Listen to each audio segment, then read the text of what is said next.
Hello everyone, my name is Phaniraj and I graduated with a PhD from the Indian Institute of Science at Bangalore in 2005. In late January 2012, while I was talking over mobile phone, I found that my hand froze. I lost grip over the phone as it fell down. My breath stopped for nearly a minute when I suddenly found myself sitting on the sofa. Soon after I recovered, I vigorously stretched both my hands and thought it was, and soon I felt better. I was taken aback by the incident, especially the fact that I was breathless but dismissed it as nothing. A few days later, my leg froze, and that too while I was getting down the city bus in Bangalore traffic. This latter incident set off the alarms, and I visited the nearby hospital. Since my breath kind of was breathless for about a minute, so first I went to the cardiology section in the hospital and met the specialist there. He checked and said I didn't have any heart problems, but nevertheless he prescribed blood thinners. But soon enough, I found out that it was not a heart problem because I was having the hand freezing thing the time and again. So I visited the same hospital. I visited the neurologist, who, in hindsight, I can say is was particularly intuitive. After listening to my description, he basically said suspected that I had multiple sclerosis or MS. And after that, after the MRI and CSF analysis, he concluded that I had relapsing remitting MS or RRMS, and advised me to stay calm and take up a job that would not be stressful. I was then working as a senior engineer at the Boeing Research and Technology Center in Bangalore, and I had a fat salary. So it was not an easy thing to quit the job. And nevertheless, I left the job in April 2012 and focused on conducting research independently while doing a bunch of things to recover from MS. These things I had gathered from YouTube and Google and several other resources. So some of the things, mention some of the things I did until I was close to empty pockets were yogasana, meditation, MS diet, as suggested by Terry Walls, writing affirmations, and some people even suggested that I should write positive thoughts. So I wrote positive thoughts for friends and for enemies for almost an year. But the underlying thing is that I thought I can beat MS on my own and did not let anyone know of it. Soon it was 2014 and independent research was no longer viable as an option. I needed money. So I requested a South Korean scientist friend to arrange a research position for me in their national laboratory.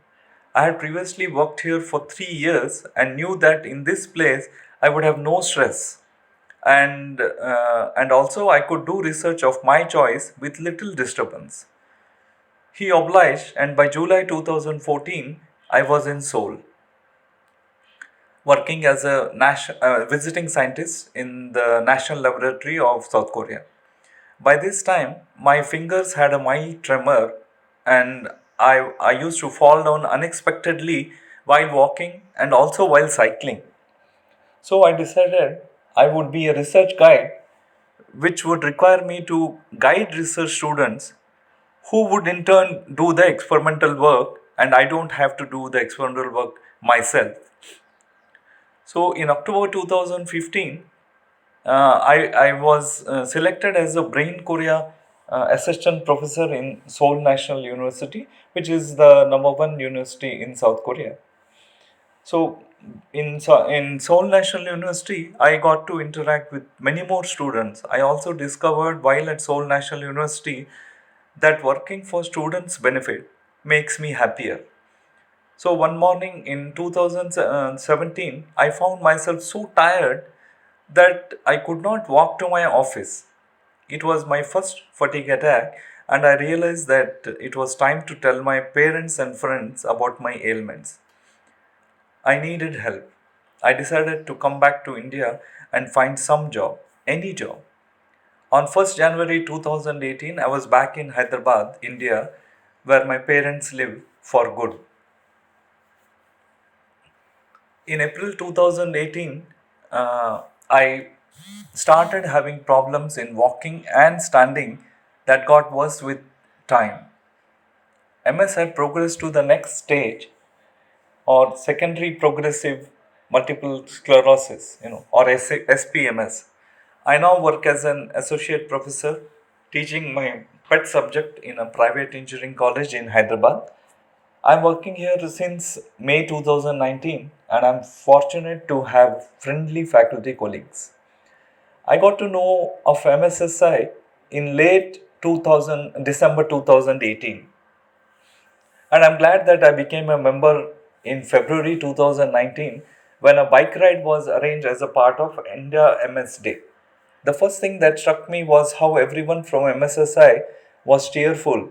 That is, no one looked like a patient. Then I remembered that I myself don't look like a patient. I'm reasonably cheerful. And then I also told myself that the typical characteristic of MS is that it is invisible. Some of us probably ensure that it stays invisible. I have benefited immensely from MSSI. It is through MSSI that I got to try acupressure as an alternative route to treat MS related symptoms. I still go to the acupressure clinic and I'm hopeful about it. I was one of the beneficiaries of the free clinic at Apollo Hospital, Banjara Hills, made possible by MSSI. The neurologist in the first free clinic is now my permanent doctor. She is my favorite neurologist. I have visited her a few times since then. Thanks to MSSI, I got to attend seminars, webinars by eminent neurologists who informed us about MS in general and about the progress in MS research. We meet every month when a special program followed by brunch is arranged by the society. More importantly, I made good friends with fellow MSPs at MSSI. I look forward to our monthly meetings when I can see a bunch of cheerful faces. Recently, I got to know that the work that I had published when I was in Seoul National University has been selected for Notable Paper Award by the Korean Institute of Metals and Materials. So, I will say in summary, life has been like eating pani puri. It's crumbling, but it's rewarding. Thank you.